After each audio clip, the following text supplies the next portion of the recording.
Десетина дена по драматичните настани проследени со насилство и физички пресметки во населбата Трајаново Трло, кои ја разбрануваа по широката јавност, Оделението за внатрешни работи во соработка со Основното јавно обвинителство во Кочани се уште работат на нивно целосно расчистување.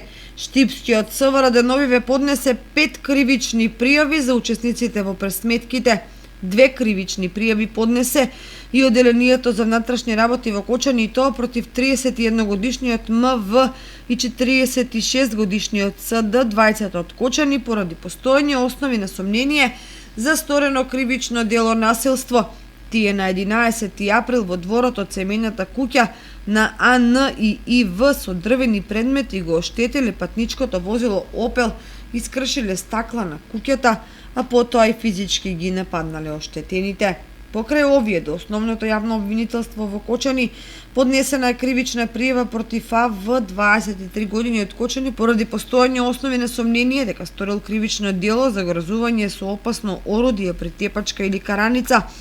Според полицијата, пријавениот на 11 април околу 19 часот и 30 минути во близина на неговата куќа со вклучена моторна пила се заканувал дека ги нападнале НН и уште неколку лица. Кривична пријава од полицијата за сторено кривично дело тешка телесна повреда заработија и НН 20 години и АН 20 години од Кочани.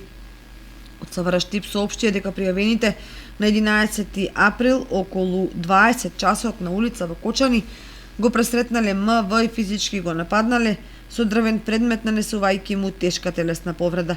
И покрај поднесените вкупно 17 кривични пријави против учесници во тензичните настани, полицијата се уште спроведува истрага за утврдување кривична одговорност кај други лица кои употребиле сила при пресметките во и околу Трајаново Трло.